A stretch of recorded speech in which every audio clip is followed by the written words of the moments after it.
احمق لوگ کہیں گے کہ مسلمان جس قبلے پر پہلے سے چلے آتے تھے اب اس سے کیوں منہ پھیر بیٹھے؟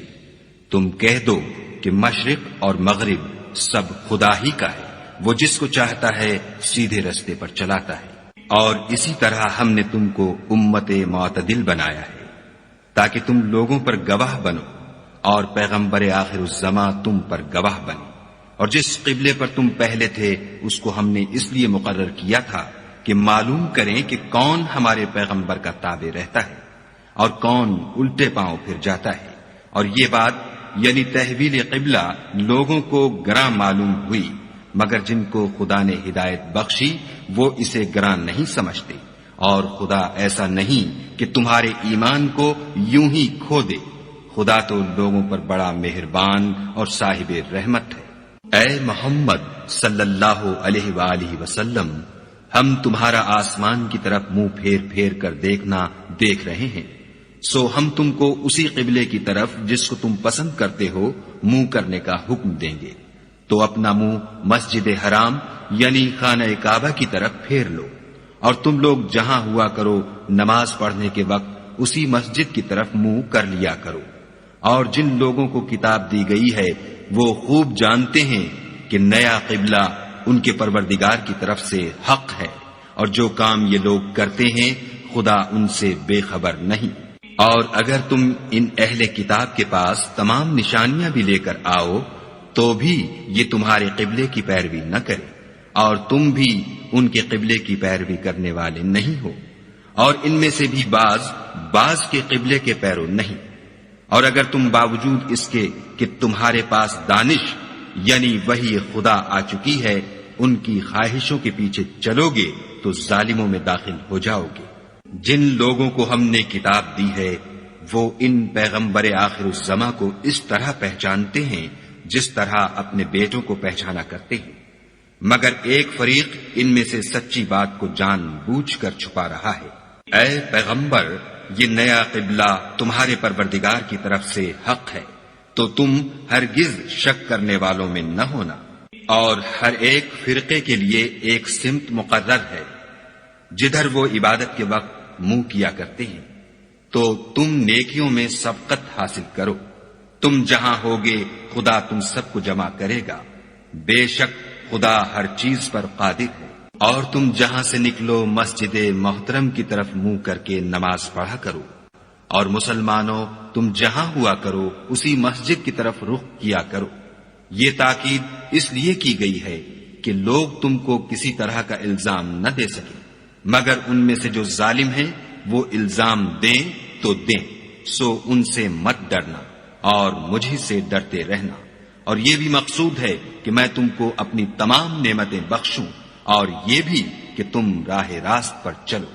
جس طرح من جملہ اور نعمتوں کے ہم نے تمہیں میں سے ایک رسول بھیجے ہیں جو تم کو ہماری آیتیں پڑھ پڑھ کے سناتے اور تمہیں پاک بناتے اور کتاب یعنی قرآن اور دانائی سکھاتے ہیں، اور ایسی باتیں بتاتے ہیں جو تم پہلے نہیں جانتے تھے، سو تم مجھے یاد کیا کرو، میں تمہیں یاد کیا کروں گا، اور میرا احسان مانتے رہنا اور ناشکری نہ کرنا۔ اے ایمان والو، صبر اور نماز سے مدد لیا کرو، بے شک خدا صبر کرنے والوں کے ساتھ ہے۔ اور جو لوگ خدا کی راہ میں مارے جائیں ان کی نسبت یہ نہ کہنا کہ وہ مرے ہوئے ہیں، وہ مردہ نہیں بلکہ زندہ ہیں، لیکن تم نہیں جانتے۔ اور ہم کسی قدر خوف اور بھوک اور مال اور جانوں اور میووں کے نقصان سے تمہاری آزمائش کریں گے، تو صبر کرنے والوں کو خدا کی خوشنودی کی بشارت سنا دو۔ ان لوگوں پر جب کوئی مصیبت واقع ہوتی ہے تو کہتے ہیں کہ ہم خدا ہی کا مال ہیں اور اسی کی طرف لوٹ کر جانے والے ہیں۔ یہی لوگ ہیں جن پر ان کے پروردگار کی مہربانی اور رحمت ہے، اور یہی سیدھے رستے پر ہیں۔ کوہ صفا اور مروہ خدا کی نشانیوں میں سے ہیں،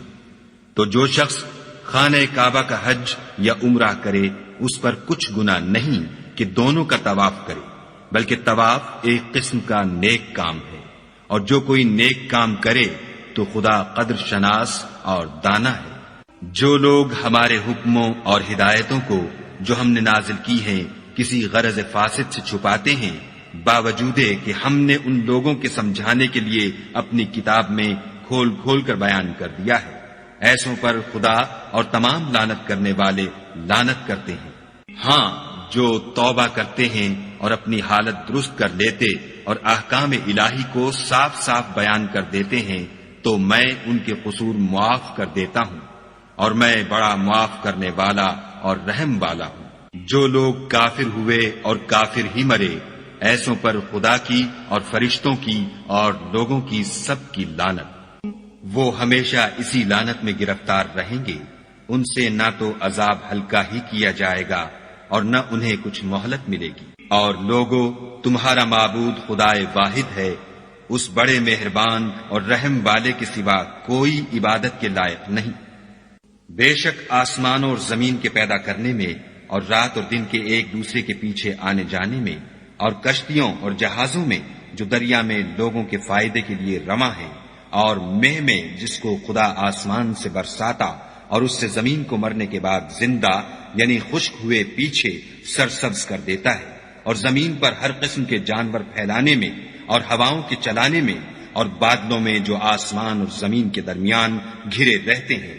عقل مندوں کے لیے خدا کی قدرت کی نشانیاں ہیں۔ اور بعض لوگ ایسے ہیں جو غیر خدا کو شریک خدا بناتے اور ان سے خدا کی سی محبت کرتے ہیں، لیکن جو ایمان والے ہیں وہ تو خدا ہی کے سب سے زیادہ دوست دار ہیں۔ اور اے کاش ظالم لوگ جو بات عذاب کے وقت دیکھیں گے اب دیکھ لیتے کہ سب طرح کی طاقت خدا ہی کو ہے، اور یہ کہ خدا سخت عذاب کرنے والا ہے۔ اس دن کفر کے پیشوا اپنے پیرووں سے بیزاری ظاہر کریں گے اور دونوں عذاب الہی دیکھ لیں گے اور ان کے آپس کے تعلقات منقطع ہو جائیں گے۔ یہ حال دیکھ کر پیروی کرنے والے حسرت سے کہیں گے کہ اے کاش ہمیں پھر دنیا میں جانا نصیب ہوتا کہ جس طرح یہ ہم سے بیزار ہو رہے ہیں اسی طرح ہم بھی ان سے بیزار ہوں۔ اس طرح خدا ان کے اعمال حسرت بنا کر دکھائے گا اور وہ دوزخ سے نکل نہیں سکیں گے۔ لوگوں، جو چیزیں زمین میں حلال طیب ہیں وہ کھاؤ، اور شیطان کے قدموں پر نہ چلو، وہ تمہارا کھلا دشمن ہے۔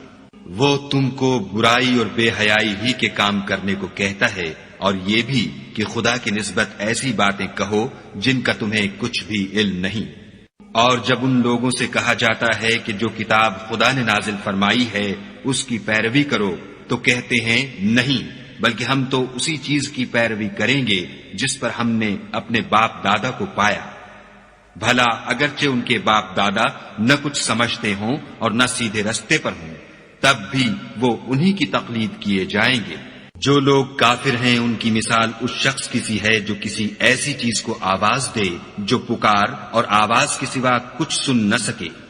یہ بہرے ہیں، گونگے ہیں، اندھے ہیں کہ کچھ سمجھ ہی نہیں سکتے۔ اے اہل ایمان، جو پاکیزہ چیزیں ہم نے تم کو عطا فرمائی ہیں ان کو کھاؤ، اور اگر خدا ہی کے بندے ہو تو اس کی نعمتوں کا شکر بھی ادا کرو۔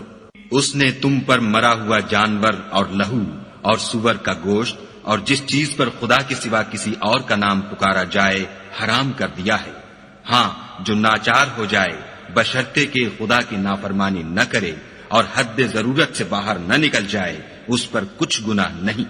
بے شک خدا بخشنے والا اور رحم کرنے والا ہے۔ جو لوگ خدا کی کتاب سے ان آیتوں اور ہدایتوں کو جو اس نے نازل فرمائی ہیں چھپاتے اور ان کے بدلے تھوڑی سی قیمت یعنی دنیاوی منفعت حاصل کرتے ہیں، وہ اپنے پیٹوں میں محض آگ بھرتے ہیں۔ ایسے لوگوں سے خدا قیامت کے دن نہ کلام کرے گا اور نہ ان کو گناہوں سے پاک کرے گا، اور ان کے لیے دکھ دینے والا عذاب ہے۔ یہ وہ لوگ ہیں جنہوں نے ہدایت چھوڑ کر گمراہی اور بخشش چھوڑ کر عذاب خریدا۔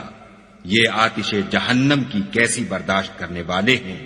یہ اس لیے کہ خدا نے کتاب سچائی کے ساتھ نازل فرمائی، اور جن لوگوں نے اس کتاب میں اختلاف کیا وہ ضد میں آ کر نیکی سے دور ہو گئے ہیں۔ اعوذ باللہ من الشیطان الرجیم بسم اللہ الرحمن الرحیم سيقول السفهاء من الناس ما ولاهم عن قبلتهم التي كانوا عليها قل لله المشرق والمغرب يهدي من يشاء إلى صراط مستقيم وكذلك جعلناكم أمة وسطا لتكونوا شهداء على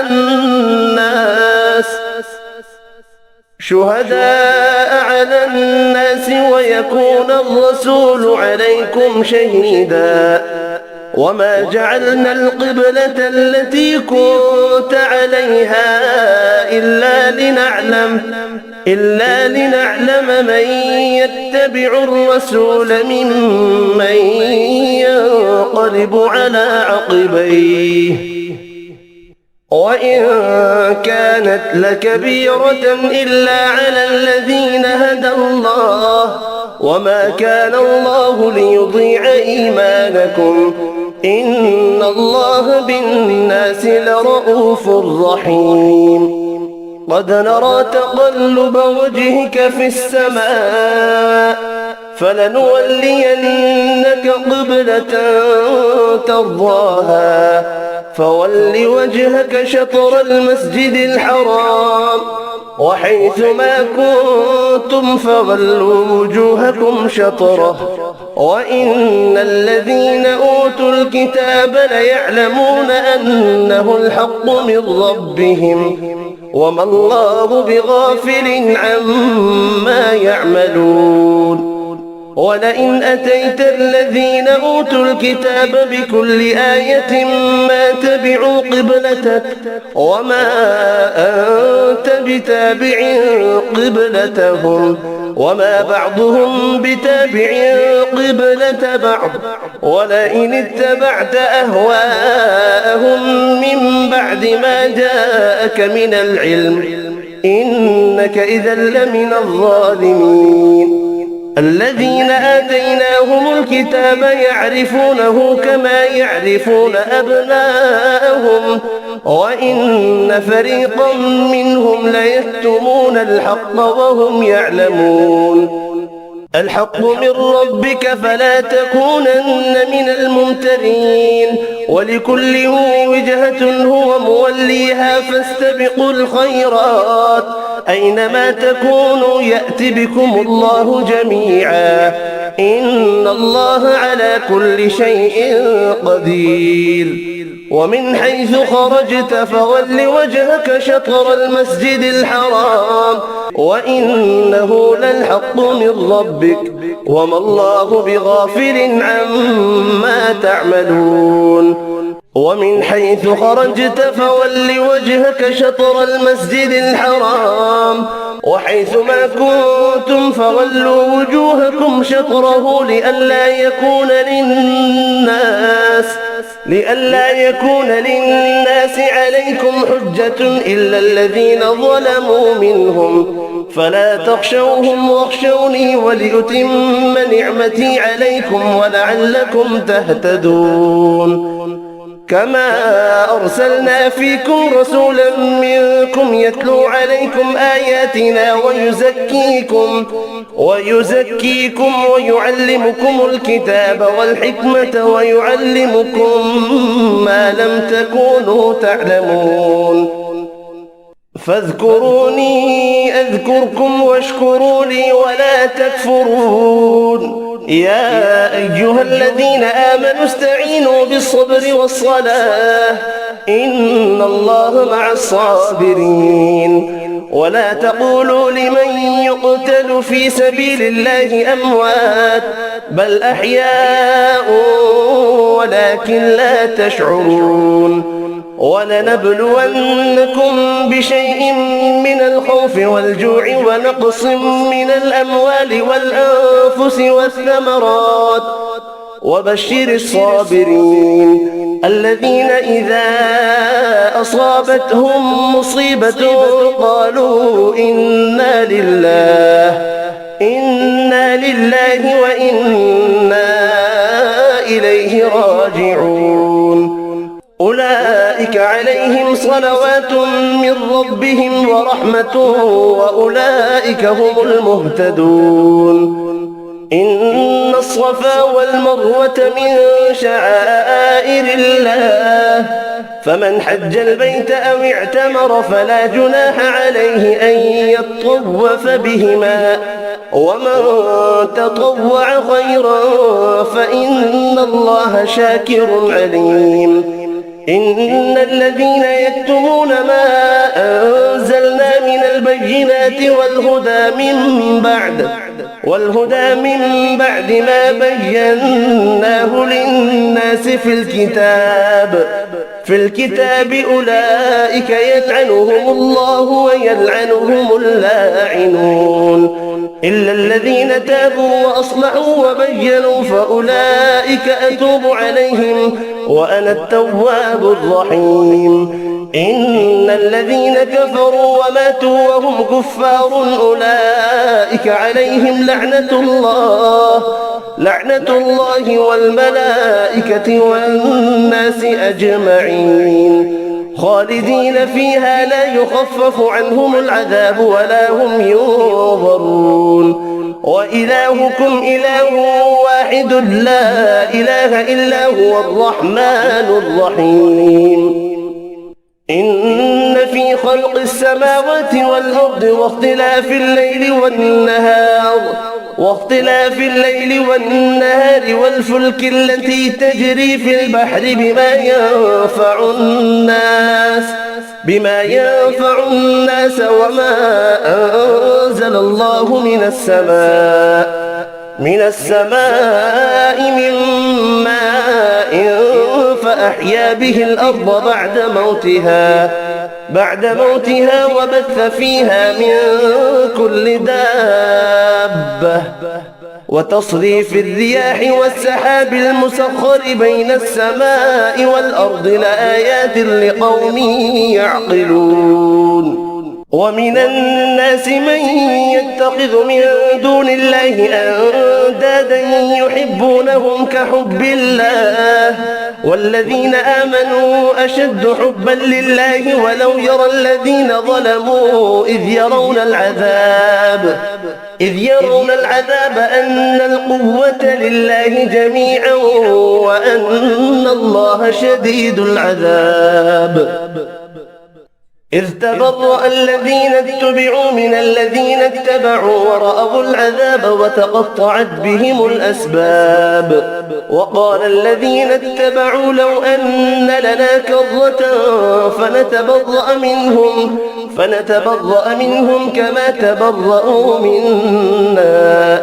كذلك يريهم الله أعمالهم حسرات عليهم وما هم بخارجين من النار. يا أيها الناس كلوا مما في الأرض حلالا طيبا ولا تتبعوا خطوات الشيطان إنه لكم عدو مبين. إنما يأمركم بالسوء والفحشاء وأن تقولوا على الله ما لا تعلمون. وإذا قيل لهم اتبعوا ما أنزل الله قالوا بل نتبع ما ألفينا عليه آباءنا أولو كان آباؤهم لا يعقلون شيئا ولا يهتدون. ومثل الذين كفروا كمثل الذي ينعق بما لا يسمع إلا دعاء ونداء صم بكم عمي فهم لا يعقلون. يا أيها الذين آمنوا كلوا من طيبات ما رزقناكم واشكروا لله إن كنتم إياه تعبدون. إنما حرم عليكم الميتة والدم ولحم الخنزير وما أهل به لغير الله، فمن اضطر غير باغ ولا عاد فلا إثم عليه إن الله غفور رحيم. إن الذين يكتمون ما أنزل الله من الكتاب ويشترون به ثمنا قليلا أولئك ما يأكلون في بطونهم إلا النار ولا يكلمهم الله يوم القيامة ولا يزكيهم ولهم عذاب أليم أولئك الذين اشتروا الضلالة بالهدى والعذاب بالمغفرة فما أصبرهم على النار ذلك بأن الله نزل الكتاب بالحق وإن الذين اختلفوا في الكتاب لفي شقاق بعيد صدق الله العظيم وما خلقت الجن والإنس إلا ليعبدون और मैंने जिन्न और इंसानों को इसलिए पैदा किया है कि मेरी इबादत करें।